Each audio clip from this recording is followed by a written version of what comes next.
Hello students, welcome to Sachita Education Hub. ये है chapter का सेकंड पार्ट। हम चैप्टर कर रहे हैं is matter around us pure. उसका second topic concentration of solution जो था उसका मास परसेंटेज मैं ऑलरेडी करा चुकी हूँ। यह है कंसंट्रेशन का second part, that is volume by volume percentage. Volume by volume percentage यानी परसेंटेज का वही तरीका, same volume of solute by में वॉल्यूम ऑफ सॉल्यूशन मल्टीप्लाई में 100।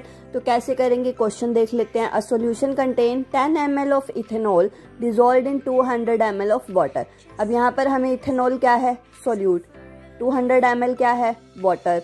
कंसंट्रेशन कैसे निकालेंगे, वॉल्यूम लिखा दोनों का, वॉल्यूम ऑफ सॉल्यूशन के लिए प्लस कर दिया, 210 ml आया। परसेंटेज निकालने के लिए 10 ऊपर किया, 210 नीचे, मल्टीप्लाई में 100, कितना आ गया 4.76%। ऐसे ही मास बाय वॉल्यूम परसेंटेज है। मास बाय वॉल्यूम परसेंटेज होता है मास ऑफ सॉल्यूट बाय में volume of solution multiply 100। Question है, a solution contains 30 gram of NaCl dissolved in 250 ml of solution, calculate the concentration. Same उसमें यही करेंगे, मास of solute 30 ग्राम दिया हुआ है, वॉल्यूम ऑफ सॉल्यूशन 250 ml दिया हुआ है। एक ये क्वेश्चन है जिसमें हम प्लस नहीं करते, क्योंकि वॉल्यूम ऑफ सॉल्यूशन, मान लो ये हमारा वाटर है, उसमें हम NaCl यानी नमक डाल रहे हैं, तो ऑब्वियस सी बात है ना, उस वाटर में वो नमक डिजोल्व हो गया तो उसकी क्वांटिटी तो इंक्रीज नहीं हुई ना, वो 250 ml वाटर ही रहेगा।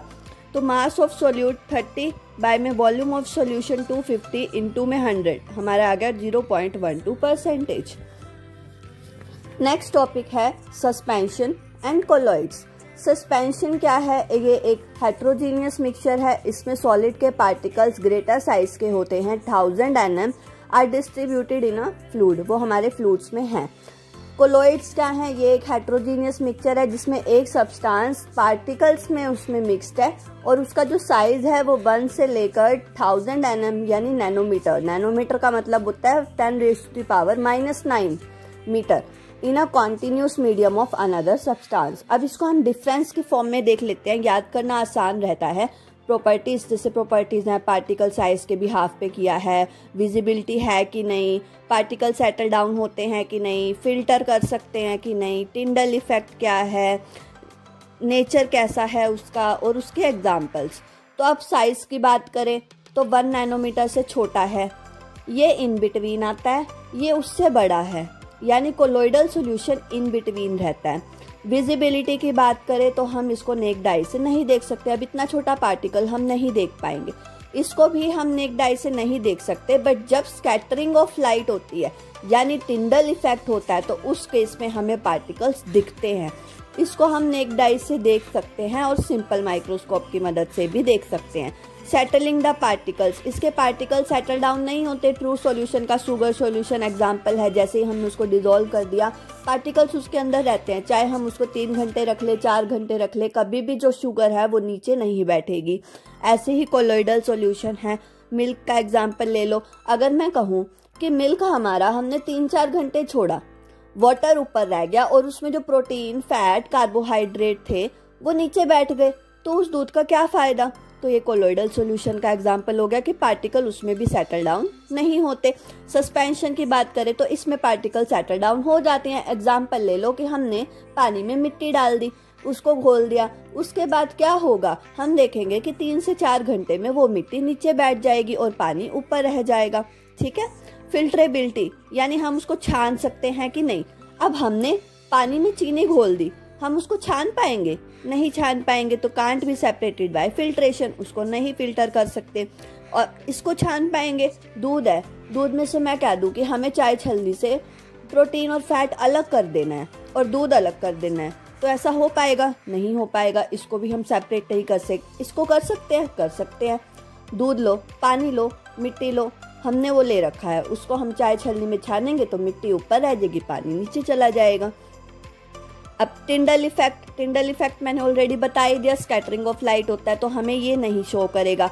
इसका मतलब कैसे पता चलेगा कि हमने ट्रू सॉल्यूशन में से क्रॉस करवाई लाइट को। अब क्या होगा, जो हमारी लाइट है वो सीधी चली जाएगी, स्कैटर नहीं होगी, यानी टकराएगी नहीं। तो इसका मतलब क्या हुआ कि वो टिंडल इफेक्ट शो नहीं कर रहा है। इसका एग्जाम्पल हम ये मान सकते हैं कि हम कहीं चल रहे हैं और हमारे रास्ते में कीड़ी आई, तो क्या हम कीड़ी अड़चन है हमारे लिए, क्या हम उसके लिए रुकेंगे कि वो हटे और फिर हम जाएंगे? नहीं, हम तो चले जाते हैं क्योंकि वो साइज में बहुत ज़्यादा छोटी है। Shows Tyndall effect, colloidal solution हमें शो करता है, ऐसे ही हमें सस्पेंशन भी करता है। नेचर की बात करें, होमोजीनियस और हेट्रोजीनियस में है। ये ऑलरेडी मैं आपको समझा चुकी थी कि होमोजीनियस ये कैसे है और हेट्रोजीनियस कैसे है। एग्जाम्पल्स मैं ऑलरेडी आपको क्लियर आउट कर चुकी हूँ, जैसे sugar solution, milk butter, sand and water. उसके बाद टिंडल इफेक्ट भी मैंने ऑलरेडी आपको बता दिया। It is due to scattering of light of colloidal particles, it can be observe कर सकते हैं। एग्जाम्पल दे रखा है, when fine beam of sunlight enters into a room. हमें पता है एक रूम में अगर लाइट एंटर कर रही है एक छोटे से होल से, तो हमें डस्ट पार्टिकल डिस्पर्स होते हुए देखते हैं, स्कैटर होती है लाइट और हमें वो दिखते हैं। ऐसे सनलाइट और अगर हमारे घने जंगल में पास होती है तब भी हमें वाटर ड्रॉपलेट्स की मदद से सनलाइट स्कैटर होते हुए दिखती है। तो इसको हम क्या कहते हैं? Tyndall effect. मिल्क भी हमारा टिंडल इफेक्ट को शो करता है, अभी मैंने कोलोइडल सॉल्यूशन में समझा दिया। फिजिकल, अब आता है हमारा फिजिकल चेंज क्या होता है? एक ऐसा प्रोसेस जिसमें फिजिकल अपीयरेंस तो चेंज हो जाती है पर उसकी जो केमिकल कॉम्पोजिशन है वो चेंज नहीं होती। एग्जाम्पल ले लो, मेल्टिंग ऑफ आइस, बर्फ पिघल गई, पानी बन गया, पर उसका कॉम्पोजिशन तो सेम ही रहा ना कि वो वाटर है, H2O है उसका सिंबल। अब ये तो है नहीं कि जो आइस है उसका सिंबल कुछ और होता है और जो वाटर है उसका कुछ सिंबल होता है, नहीं। तो मेल्टिंग ऑफ आइस, तो इस तरीके से इसका मतलब था कि फिजिकल अपीयरेंस तो बदल सकती है, केमिकल कॉम्पोजिशन उसका नहीं बदल सकता। मेल्टिंग ऑफ वैक्स है, हमारी जो वैक्स है वो मेल्ट हो गई, वो दोबारा से एज इट इज हो जाएगी। Sublimation of solid on heating, sublimation process भी हमारा क्या है? Physical change. उसके बाद आता है केमिकल चेंज। क्या होता है? वो प्रोसेस जिसमें एक नया सब्सटेंस बन जाता है और उसकी जो प्रॉपर्टीज होती हैं वो बिल्कुल ओरिजिनल सब्सटेंस से चेंज हो जाए, उसको हम क्या कहते हैं? Chemical change. Example, rusting of iron, लोहे पर जंग लग गया, सांस लेने के प्रोसेस को भी हम क्या कहेंगे? Chemical change. फोटोसिंथेसिस हो रहा है प्लांट्स में, वो भी हमारा क्या है? Chemical change.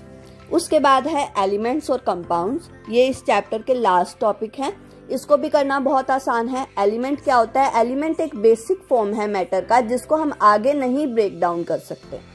एग्जाम्पल, 3 तरीकों से इनको बांटा गया है, non metal, metal and metalloids. Metals क्या होते हैं? रूम टेम्परेचर पर सॉलिड रहता है। कभी भी आपने लोहा देखा है, एल्यूमिनियम, जो भी चीजें हैं वो रूम टेम्परेचर पर सॉलिड की फॉर्म में रहते हैं। नॉन मेटल, सॉलिड भी हो सकता है, लिक्विड भी हो सकता है और गैस भी हो सकता है रूम टेम्परेचर पर। मरकरी का एग्जांपल ले सकते हो, इसमें सॉलिड फॉर्म में भी है, लिक्विड में भी है, गैस में भी हो सकता है।